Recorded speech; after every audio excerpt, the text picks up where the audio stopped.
Dans la quotidienne de la Star Academy diffusée sur TF1 ce mercredi 26 novembre, Jeanne a fait une confidence à son binôme Léo qui est loin d'être passé inaperçu, la candidate nommée se disant prête à se sacrifier s'ils ne sont pas sauvés par le public samedi prochain.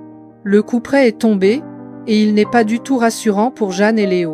Unis toute la semaine en raison de la thématique des destins liés à la Star Academy, ces deux candidats, qui ne cessent de se rapprocher, ont passé leurs évaluations ensemble. Le tandem a choisi de chanter Arcade du chanteur néerlandais Duncan Lawrence. Puis, ils ont reproduit la chorégraphie imposée par Jonathan Jenvrin en improvisant quelques pas à sa demande. Mais à peine sortie de la salle d'examen, la jeune femme de 22 ans a relevé toutes ces petites erreurs en étant convaincue de causer la nomination de son duo. Dans la quotidienne diffusée sur TF1 ce mercredi 26 novembre, les téléspectateurs ont découvert sa discussion à ce sujet dans la chambre avec son complice. Le moral bas, Jeanne a fait une promesse très forte à Léo, au cas où il ne serait pas sauvé par le public face à l'autre père, qui se retrouve en danger à leur côté. « Je suis capable de me sacrifier pour que tu puisses faire ta composition dans ton autoportrait. Moi je l'ai déjà fait. Je veux que tu fasses ton autoportrait et ta composition », a assuré celle qui a eu l'occasion de réaliser cet exploit sur le Prime en direct le 14 novembre.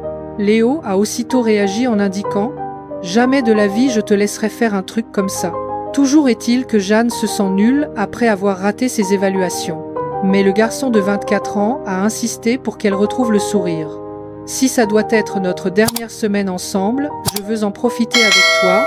Je préfère vraiment me dire ça », a fait savoir celui qui s'est séparé de sa petite amie pendant l'aventure. Les professeurs étaient plutôt d'accord sur le sort de Jeanne et Léo après leur performance. Ils se ressemblent dans un peu tout. Cependant, j'ai trouvé Jeanne beaucoup plus aguerrie, plus mature dans sa proposition.